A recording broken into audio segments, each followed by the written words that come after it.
Yo, what's up? Good afternoon, everyone. I'm Grant Cohn. This is the Grant Cohn Show, presented by the Sleeper app. Going to be here for about the next half hour, 45 minutes. We're going to be talking about Brandon Aiyuk a little bit. I just said his name. I'm going to try not to say his name very much because that's my rule.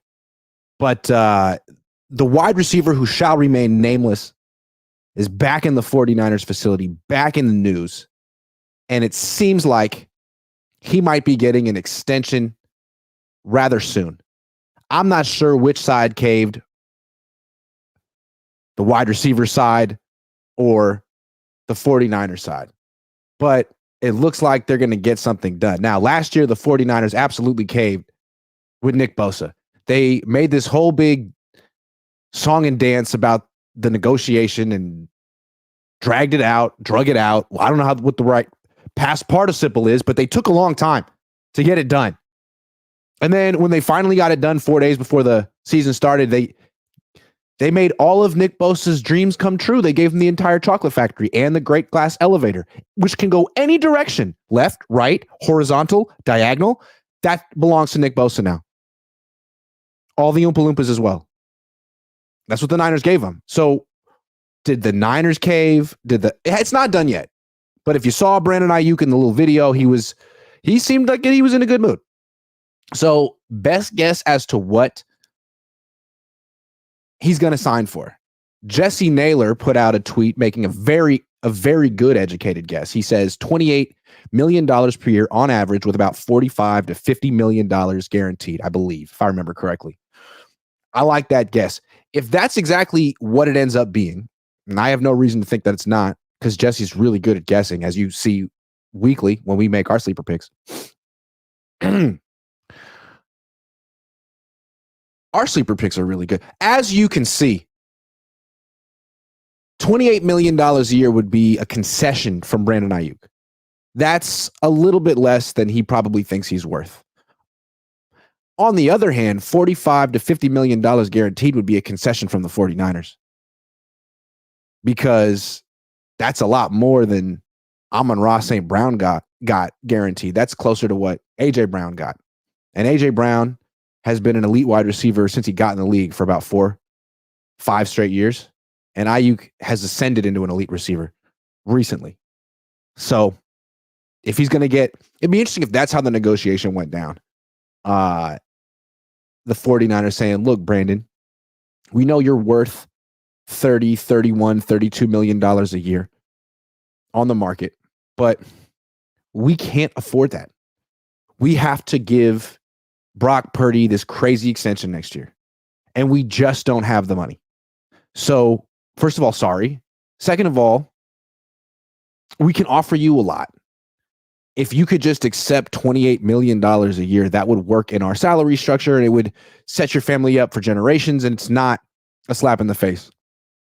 And I could see if I were Aiyuk's agent countering by saying, okay, $28 million per year, that's less than we're worth.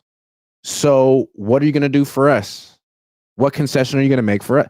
My client makes all kinds of concessions. You ask him to block, he blocks. You ask him to not complain, he doesn't complain about the 3 targets he gets in the playoff game. He'll make a concession. He'll go to $28 million a year. He's not greedy, but you guys have to act in good faith and make a concession too. So if he's taking a little less money than he's worth, then he needs to get a little bit more guaranteed money than you would normally give out. What do you say? Maybe that's what Brandon Aiyuk said to the Niners a couple of days ago. Look, I understand that you need me to fit into the salary cap structure in the future, and I want to be a team player.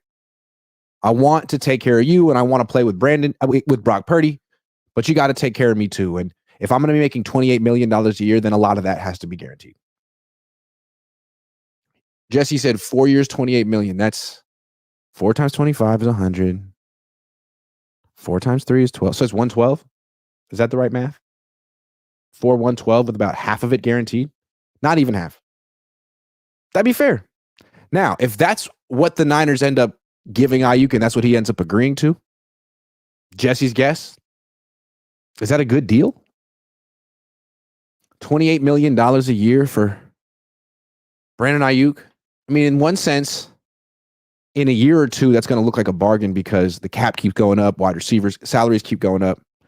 But they keep coming back to the point that the Niners were making, it seemed, in negotiations, like, we just don't pass enough to make this worth our while. People like to say the Niners have a balanced offense. They really don't. It's all about Christian McCaffrey, throwing him the ball, handing him the ball.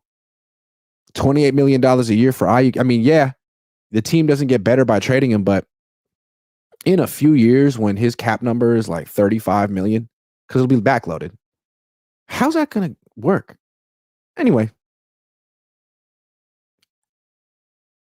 it seems like this could be an interesting compromise.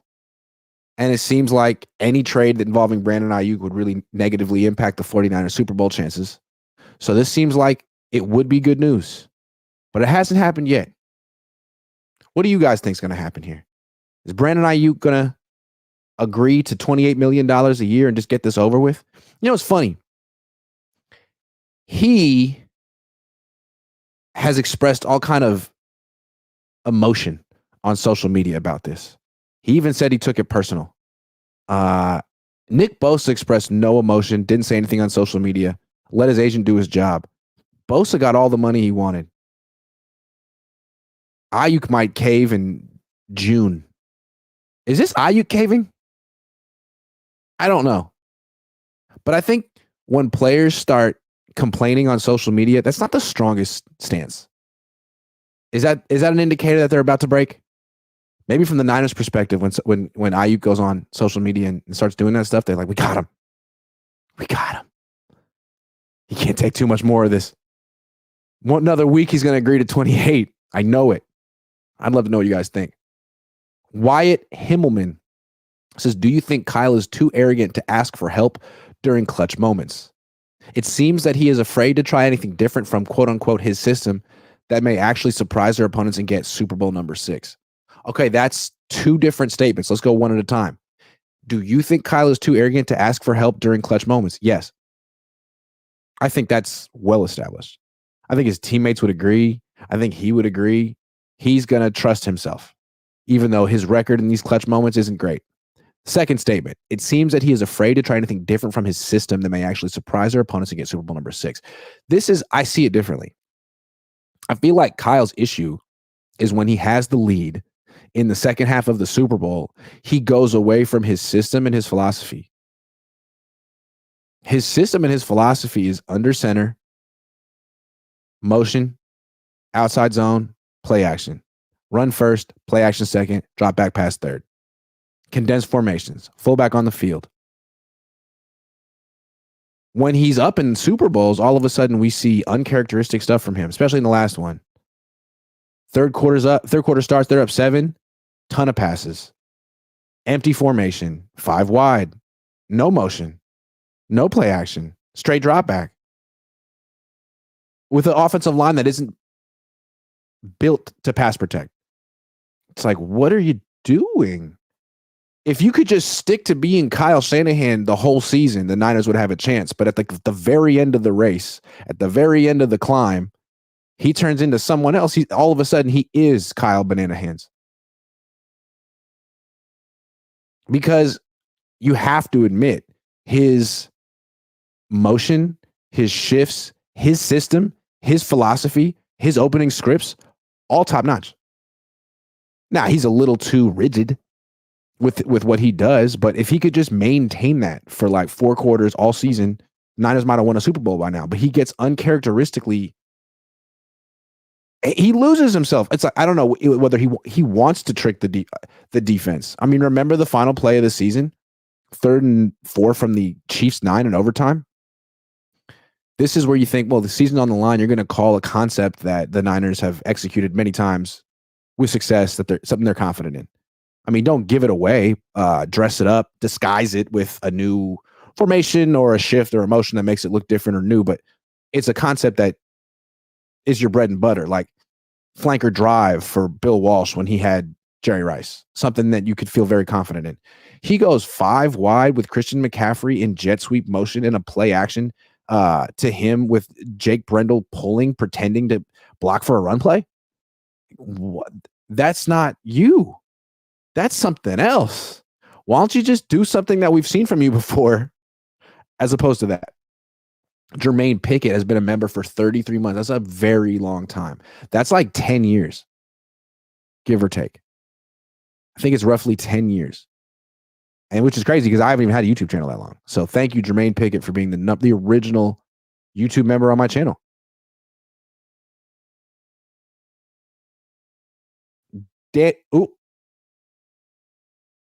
Daniel Foy says I wouldn't pay him $30 million.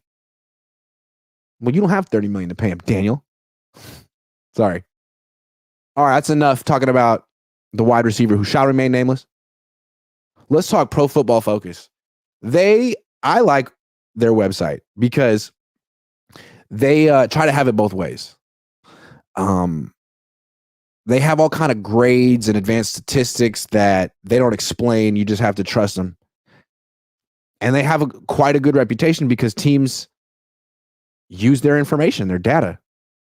So they have all this data they don't explain. And then they have columns on their website that I could write, that anyone could write. You know, top head coaches in the league based on nothing. Top receiver units in the league based on feelings and vibes. I mean, I like reading articles like that more than reading articles with a bunch of stats no one understands. But I just think that it's funny that they're on the PFF website. So recently they've been ranking position groups. And recently they ranked the best defensive lines in the NFL entering the 2024 season. And guess what? Niners, number 2 among all D lines. Jets, number 1. Robert Saleh, number 1. Here's what they say about the Jets. The Jets have a fearsome defensive line. Fearsome. How come people always use the same words when they talk football? The fearsome foursome? Wow. Even with a couple of offseason departures in the form of John Franklin Myers and Bryce Huff, those were offset, at least in part, by acquiring Hassan Reddick and could be entirely eclipsed if Jermaine Johnson and Will McLeod IV take steps forward. Talking about if. Quinnen Williams is one of the best and most disruptive defensive linemen in the game, making the Jets as good as it gets on the defensive line. Hey, no argument from me. Here come the Niners at number 2 on the D-line. Here's what they say. Specifically, this is PFF analyst Sam Monson. Even with the loss of Eric Armstead this offseason, the star power from this defensive line is too good to ignore. Nick Bosa is a perennial defensive player of the year candidate, racking up 95 quarterback pressures in the 2023 regular season. Javon Hargrave is close to as good as it gets as an interior rusher, and the team added Leonard Floyd as a complement on the outside opposite Bosa. Depth is an issue, but the top end of this group is outstanding. Again, it's so funny. Like this is the website that has, grades for players down to the decimal point. That's how precise they are. And the analysis on this is Nick Bosa is good, Javon Hargrave is good, and Leonard Floyd is good. That's the analysis. Okay, let's slow down. So Nick Bosa is a perennial defensive player of the year candidate. Yeah, except for that fact that he wasn't last year. He was not a defensive player of the year candidate. He got no defensive player of the year award votes. Fred Warner got 7. So this just ignores the fact that Bosa had a down year last year, even though he had pressures. He had 10.5 sacks. He wasn't good against the run. He was part of the problem. The Niners were terrible against the run last year, and this doesn't account for that. Like, what about the fact that the Niners defense ranked 20th in sack percentage and 14th in yards per carry allowed? How can a defense that ranks 20th in sack percentage and 14th in yards per carry allowed have the second best defensive line? And that was with Armstead. So now you get rid of Eric Armstead and bring in Malik Collins. That doesn't move the needle. That's a lateral move, unless Eric Armstead never plays again, which he probably will. And then after that, Javon Hargrave is as close to as good as it gets as an interior rusher. No, he's not. In what world? Maybe a couple of years ago, but not last year on the Niners. So what I'm looking at the Niners D-line, it's old. They got Bosa, who is very good, if not elite. And then you got 29-year-old Malik Collins, 31-year-old Javon Hargrave, and 32-year-old Leonard Floyd. Is it a good D line? On paper. Is it the second best defensive line in the league? I don't think so. If it were, they wouldn't have been 20th in sack percentage last year. They would have been able to stop the run. They would have been able to stop a crack toss. They couldn't stop a crack toss last year. They couldn't stop inside zone last year. I don't know about that one. This one seems a little rich. What do you guys think? I mean, it's decent.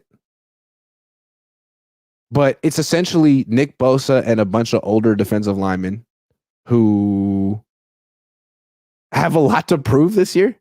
Malik Collins and Leonard Floyd have a lot to prove this year. And Javon Hargrave could be entering his final season with the Niners unless he plays a lot better than he played last year. I mean, Javon Hargrave was one of the bigger disappointments in the NFL last year. They didn't talk about that. And Nick Bosa, of all the premier players in the league, how many players had a more disappointing year than Bosa? I'm not saying he had a bad year, but for his standards, that was very quiet. And the fact that he didn't have an offseason, in retrospect, it explains the whole thing. Why was Bosa not himself last year? He wasn't in peak physical condition like he normally is. He wasn't fully trained and ready for the season. So I don't know about this ranking from PFF, but what I do know is that it's time for some sleeper picks because this show is sponsored by the Sleeper app. Go to your phone and download the Sleeper app today so you can play along with me. I have been doing really well recently, making picks on the WNBA. I've been winning. I want to show you. I also been doing the flex option, which gives me a little leeway because I don't get all of them right. It's tough. But yesterday, I won because Caitlin Clark, she's a lock to go over on the assist. She's a go-to. A lot of people are gonna talk about her points. Nah, she's a pass first player, and I know this from watching her for the last month. Alyssa Thomas, I just knew it wasn't her day. I had a feeling. She's an up and down player. And then Asia Wilson, she really let me down, but I still won $5. So, no, I actually won $635. That's pretty cool. So let's make more WNBA picks, and then we'll get back to the show.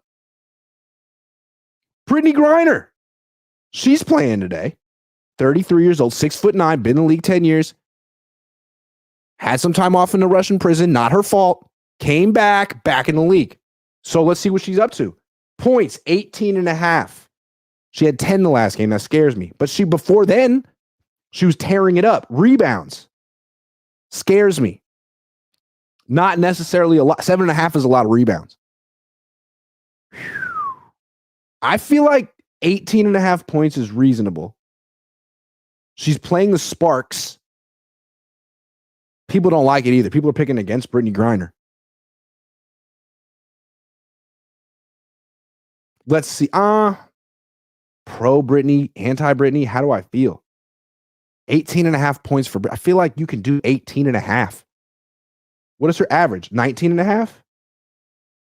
Yeah, she's not going to have two down games in a row. No way. Not Brittany. More. Okay, De'Erica Hamby. What's up with De'Erica? What's she doing? She's in the Sparks. She's going to be matching up with Brittany. Potentially. They play different positions, but that's neither here nor there. De'Erica Hamby, 16.5. She's averaging 17.5, but she's been in a slump. She had 20 last game. Hard to say what's going on. 10.5 rebounds? Absolutely not. No. That's her average. I feel like her head isn't in it these days. I just feel like De'Erica isn't locked in. She had 6 rebounds in the last game. 10.5? No. Plus she has to go against Brittany Griner? Less. Sorry, De'Erica. It's not personal.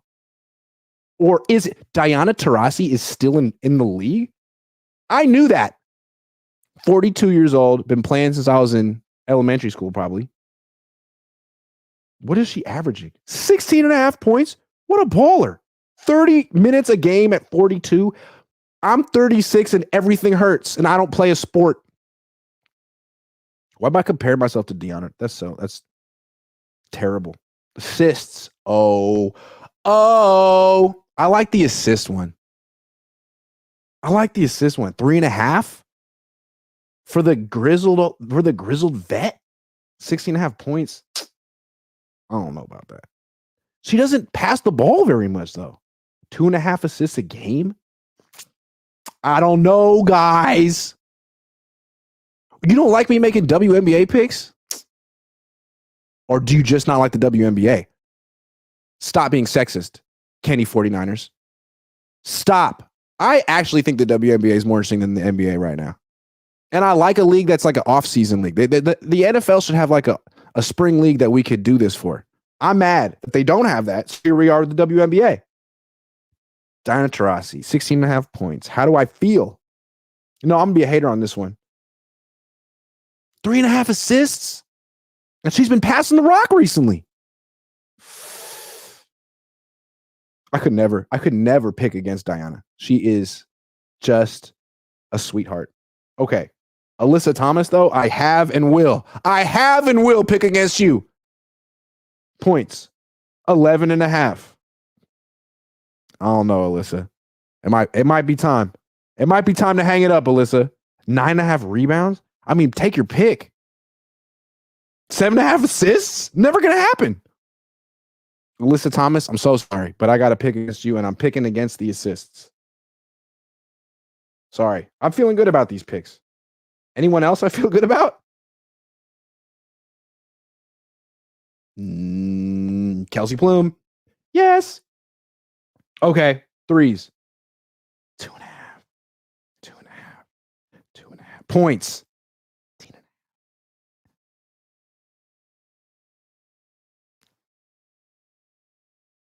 I feel like she can really stroke it. Sorry. I feel like she can really shoot. That's what I meant. I'm saying more. Kelsey Plume. She's got the show. She's got the stroke. She got the shot. View entry. The flex. Submitting the entry. $5 because I'm confident to make 43 potentially.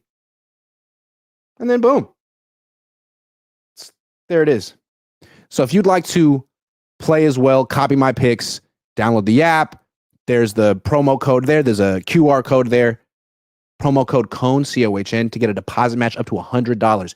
You deposit $100, they match it, and now it's $200. That's math.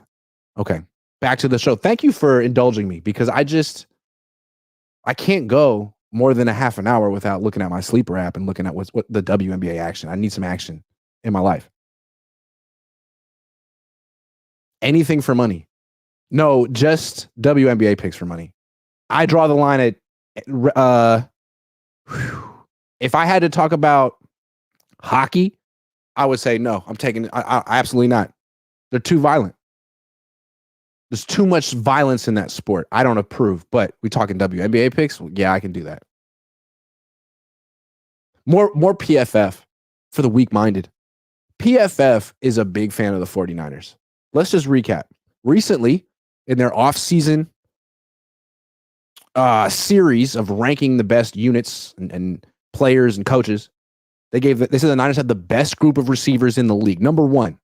So that's Aiyuk, Kittle, Debo, McCaffrey. Not just the wide receivers, the whole group of receivers. Number one. Best receivers in the league. Second best head coach in Kyle Shanahan. Second best defensive line.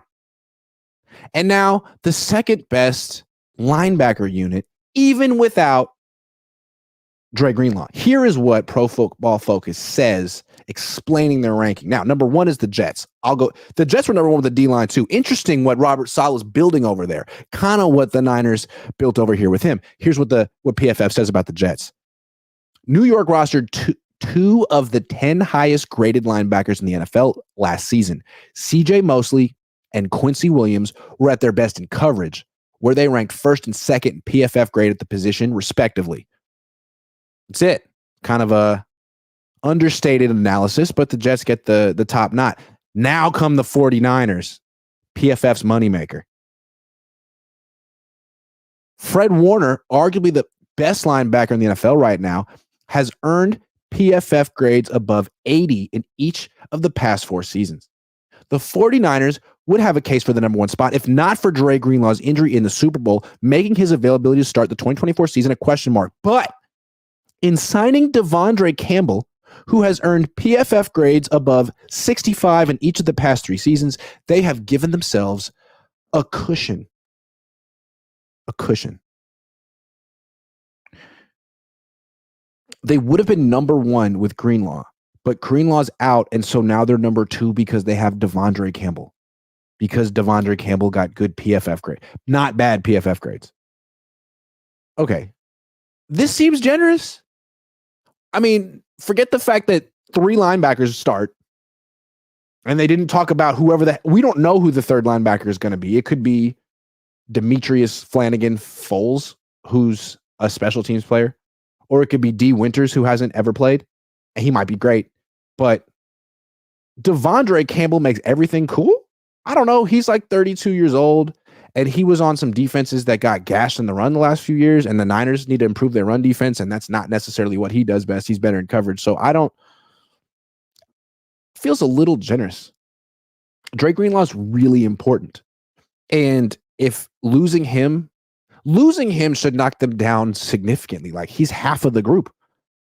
It's not Fred Warner featuring Dre Greenlaw. It's Fred and Dre. Fred Warner is the finesse linebacker who is outstanding in coverage, but not the most violent hitter, not the fastest linebacker sideline to sideline. That's Greenlaw. Greenlaw is the guy making violent hits at the sideline, across the sideline, sometimes after the whistle. They complement each other extremely well. So without Greenlaw, I would say they're not a top 2 linebacker unit in the league, considering I don't even know if Devondre Campbell's going to end up being the number 2 linebacker. I mean, the Packers wanted nothing to do with him anymore. He's old. He might be washed. D. Winters might end up being the starter next to Fred Warner. D. Winters might end up being a hell of a player, but until that happens, it's hard to say what this linebacker unit is. So this is an optimistic, generous ranking for a team that gets a lot of optimistic, generous rankings. I want to talk about this for a second. The 49ers under Kyle Shanahan are undoubtedly paper champs, if you know what I mean. They haven't won the Super Bowl, but they're the best in everything. I mean, I'm looking at PFF. They have the number 1 running back unit, the number 1. And now receivers, number 1. Here's what they say about running backs. Christian McCaffrey is PFF's top-rated running back heading into the 2024 season, so it should be no surprise the Niners take number 1 spot here. McCaffrey generated the most PFF wins above average among running backs last season at 0.25. Elijah Mitchell also remains a very solid RB2 option, with rookie Isaac Guerrero as the upside RB3. Throw in all-pro running back Kyle Juszczyk, and the Niners are more than deserve this ranking. Here's to say about the receivers. No pass catching unit can stack up with the Niners receiving talent. Not only do they have wide receiver Brandon Aiyuk and Deebo Samuel, both top 10 players in PFF's receiver rankings heading into the season, but they also have George Kittle and Christian McCaffrey to lean on in the passing game. San Francisco easily earned the best team receiving grade in 2023 at 91, with no other club eclipsing 86. No one. Not even close. Throw in Jawan Jennings. You got to always throw someone in. And rookie Ricky Pearsall. And it feels like the Niners are stocked with an embarrassment of receiving riches. Okay, so best receivers, best running backs, second best D-line, second best linebacker, second best head coach. And yet they're not champions, but they are the paper champs. If you give serious football analysts an entire offseason and an assignment to crank out articles, you can bet you're going to get a lot of Niner puff pieces about how this part of their team is the best in the league or that part of their team is the best in the league. And when you add it up, it doesn't make any freaking sense why they haven't won a Super Bowl. How could a team that's the best in so many different ways not have won a Super Bowl by now? And when you ask the Niners that question, their answer is so uninspiring. They say stuff like, well, it's not basketball. It's not football. We don't have 7-game series here in the NFL, which is essentially saying we should have won the Super Bowl. And we would have won the Super Bowl if there had been 7-game series and we could have proven it over time. But, any given Sunday, weird things happen. There's fluky stuff. Okay. So you are the best team. You're the paper champs. And you'd be real world champs too if there were a 7-game series or Patrick Mahomes didn't exist. They'll go to that one too. Like, oh, we could have the best team, but that quarterback over there, he's just something else. That doesn't really ring true either because the Niners have held their own against Patrick Mahomes in the Super Bowl. Like, I'd love to see an analytics website like Pro Football Focus come out with a think piece that has all kind of grades and advanced statistics that explains why the 49ers aren't champions. Explain that to me. Don't tell me that they have the second highest graded this or the highest graded that. Like, it doesn't matter. It hasn't added up to a championship. So what are they missing? PFF. It's not the coach, according to them. It's not the receivers or the running backs or the D-line or the linebackers. Is it just bad luck? This is what I guess kind of annoys me about Niners coverage nationally or just football coverage nationally.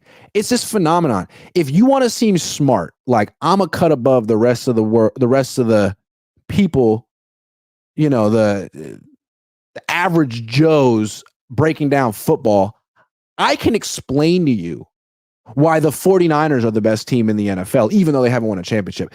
Any idiot would think the Chiefs are the best team because, a less evolved analyst would look at low-hanging fruit such as Super Bowl victories and MVPs and things like that. But if you really know ball, if you really grind the tape, if you understand highfalutin advanced stats such as EPA and blah, blah, blah, blah, blah, blah, blah, blah, you understand that the 49ers actually are the best team in the NFL.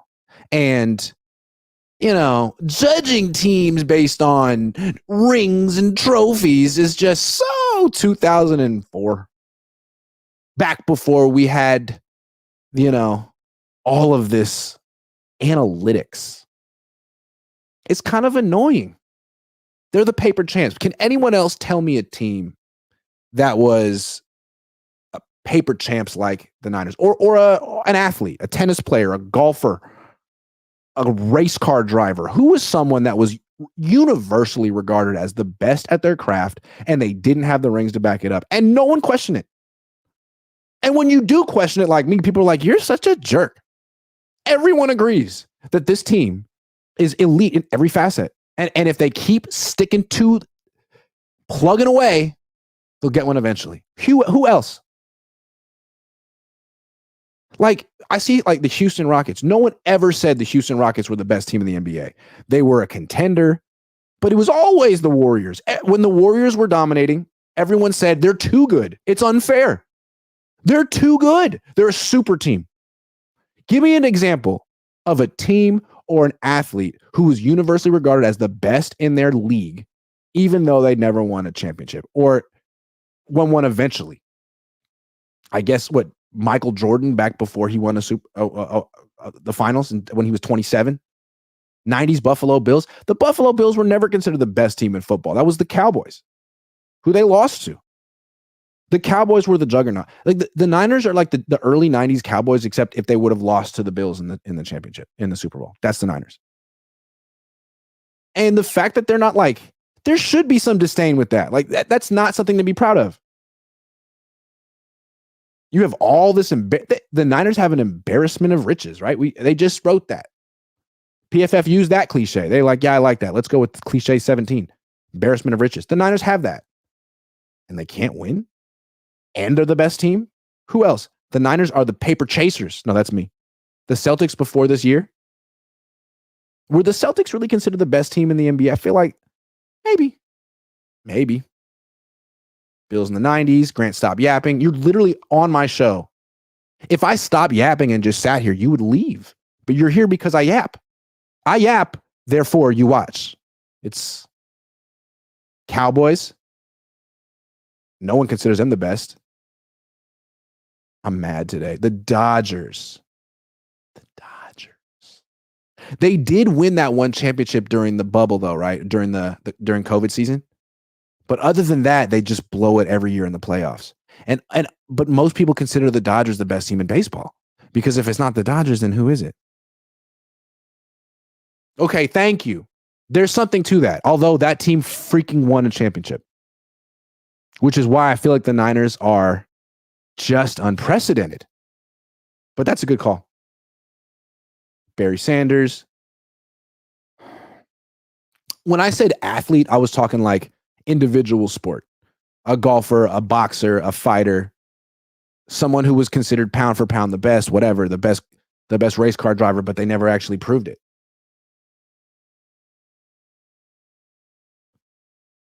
Kyle Untouchable for some reason. Brent Jones will beat everyone for criticizing. That was so funny when he said he wanted to beat him up. Brent Jones is my favorite. I love Brent Jones. And I wish he were on my side like that. It seems like a guy you want in your corner. Brent Jones. Number one yapper, he said. Yeah, that's right. I be yapping. MVP yapper. Dodgers. That's true, man. You guys can't think of one. You can't think of one. And that's why this team is crazy to me. Number one team in the league. If you know ball. If you really watch tape. That's what I love about football, you know? It's like it's not enough to watch the game.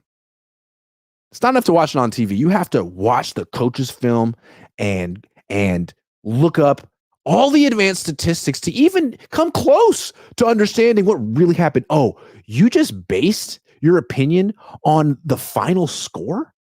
Oh my God. Wow. That's embarrassing. You think the final score of a game indicates which team is better? Keep that to yourself. Don't say that out loud. It's embarrassing. Anyway, give it up to the paper champs. Maybe one day they'll get the rings to match. I think they won't. But I don't know. What do I know? Nothing. I'm just a yapper. Pair Warner and Bowman or Willis. Pair Warner and Bowman or Willis and Greenlaw.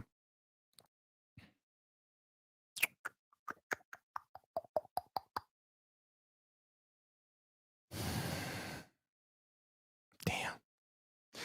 Oh, man. How about Willis and Greenlaw? How about that? That's how I feel. I feel like Patrick Willis is one of the more underrated players in NFL history. Like, no, however good you thought Patrick Willis was, he was better. His best years were before Harbaugh, too. I think a lot of people think Bowman might have been better. Bowman was younger. His best years were with Harbaugh when they were winning. Patrick Willis his best years were when Singletary was the coach. Niners are paper chasers. Have you heard anything about T.O.'s son? Yeah, I heard he went to my high school, Bishop O'Dowd. Heard it's a great school. Heard it's really stepped up its everything. Athletics, academics. I heard that their football coach is Hardy Nickerson. How about that? I heard that Elijah Vera Tucker and Javon Holland went there too. I heard that my nephew starting there in the fall. Class of 2028. Young Sam Strauss. That's right. Watch out for Sam. Young men and women of Bishop O'Dowd. Sam's coming through. That's right. That's what I heard. So I don't know about T.O.'s son. We'll have to see. He didn't do much in training camp and OTAs, but mini camp. But training camp's another story. And a Bishop O'Dowd Dragon, you can only assume that they're going to do great things. It's just a breeding ground for great people like me. Okay, that's the show. End of show. Here's what I have to do today. I'm going to say I want people to know. A few weeks ago, I let people know that I broke my driver. Okay, here's the story. I'm getting into golf. It's fun. I bought a bunch of clubs secondhand at Alameda Golf Works. because they sell secondhand clubs and I don't want to go on eBay. I don't have the patience. I want instant gratification. So you go there, they have great secondhand irons. I got a whole set of secondhand irons and wedges. Then I wanted to get a new driver. So I asked the dude, what do you recommend? Well, first I asked you, do you have a used driver? And he was like, nah, not really. But I do have this driver by Mizuno that's half off. And it's new and it's good. And I said, well, sir, if you recommend it, then I'm sold. Ring it up. So that was on a Thursday. On Sunday, it broke. I hit the ball. The club head fell off. Faulty driver. It happens. So that was on a Sunday. Shop opens on a Tuesday. Bring it in. Shaft. Club head. Tell him what happened. He says, man, that's too bad. You got a warranty, no problem. I'll send it in. They'll send me a new one. You should have it by the end of the week. Friday comes, didn't hear from him, called him up. Hey, man, what's up with the driver? Oh, it'll be here next week. Okay, cool. I'm a patient, easygoing guy. Week goes by. Friday comes. Didn't hear from him. Call him up. Hey, what's up with the driver? Oh, it'll be here next week. That was last week. Now it's the next Friday. Now I'm getting impatient. One, I feel like he should have called me and be like, hey, I know this is taking a long time. Bear with me. Two, I feel like he should have just offered me a new driver. I'm sure you have more of that model there. So I'm going to go now and be like, hey, I'm just going to go. I'm not going to call. Face to face. Give him the face that Kyle Shanahan has to see every day. Hey, is the driver here? He's going to say no in some casual way that's going to piss me off. And I'm going to say, okay, cool. Well, look, I don't want to wait for this indefinitely. So either you have one in the store that you can give me, or I'd like a refund so I could buy something else. Is that fair?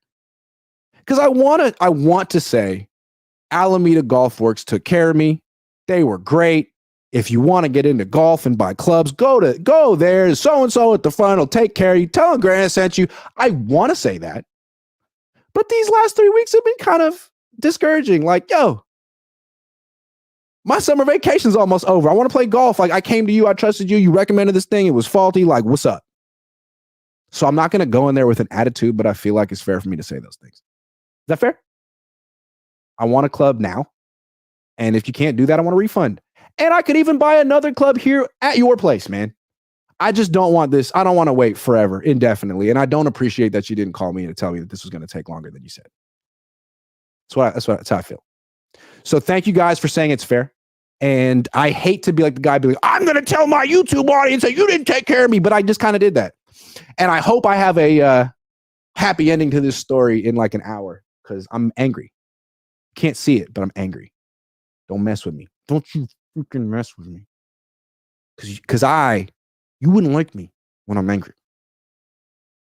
Give a Google review. It's like, anyway, thanks for watching. Let's go see if I can get my driver.